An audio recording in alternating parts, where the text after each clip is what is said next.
Morning everyone. First of all, I wish to acknowledge all of you for being here this morning, especially our veterans and service people who watch marching proudly along our main street, those veterans who stand amongst you in the crowd, and also the families of all of our veterans. Thank you all for coming. Today, two nations will stop, gather in their communities, and remember those who have made the ultimate sacrifice while in the service of their country. We do this today and every year on the 25th of April because it was on this day in 1915 that the original ANZACs landed at Gallipoli, fighting together in what was to become the deadliest conflict the world had ever seen, said at the time to be the war to end all wars.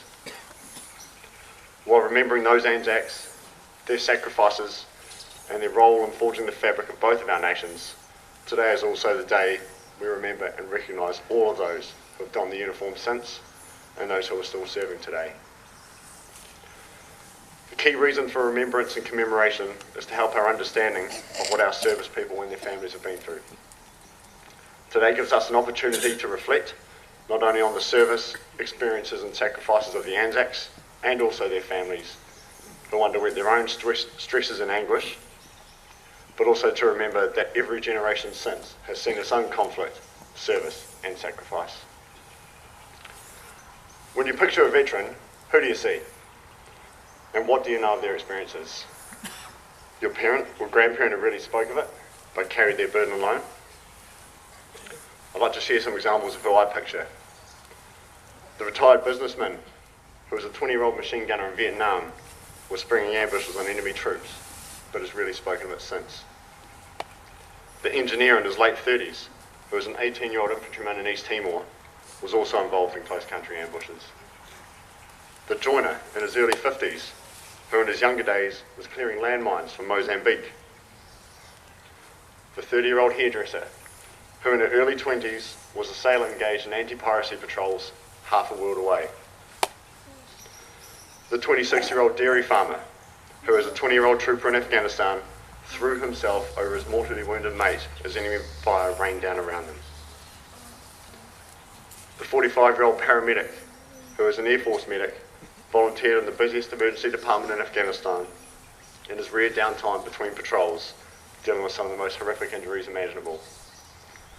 Or the 48-year-old IT manager, who as a soldier in 2006 was a part of the massive humanitarian relief efforts after the Boxing Day tsunami, recovering bodies from amongst unprecedented destruction and disease. All of these veterans, and thousands more like them, with experiences that many people in society would simply be unable to understand and comprehend, are an integral part of our communities. Over the generations, locations, tactics and technology have changed. There are, however, common threads that bind us all together. Extreme experiences, camaraderie born from shared hardships, traditions and ideals upheld by those who have served regardless of rank or branch of service. There is also an unfortunate commonality shared by all generations. So many of those who have loyally served us are faced with the ongoing impact of their experiences. Some are left with invisible psychological wounds. These injuries can be the product of any number of factors, such as involvement in extreme and traumatic experiences and situations, or moral injury. Many of these issues can manifest years after those events and affect people for the rest of their lives if untreated. Out of sheer necessity, the military trained us to push through adversity regardless of the physical and mental cost. This mindset is not deprogrammed when leaving the military and can remain for years or even life. Because of this, many veterans will not speak out when suffering, and in many cases will even mask physical or mental injuries from others.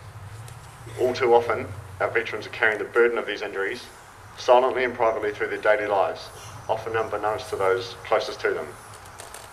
It is just as much an issue today as it was 20, 50 and 100 years ago.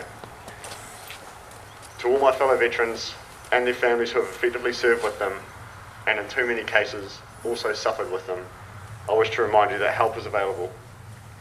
No matter what support you need, there are a number of organisations out there who understand your unique experiences and challenges and who can assist you in overcoming them. I also like to remind you that reaching out for help is not a sign of weakness. Veterans generally don't view themselves as special, but just different. It is understanding and support from their communities that they desire most of all. To everyone here, I challenge you, as you stop to remember those who have gone before, to also spare a thought for all of those veterans and their families still with us and the ongoing impact of their service that they may be dealing with. Thank you.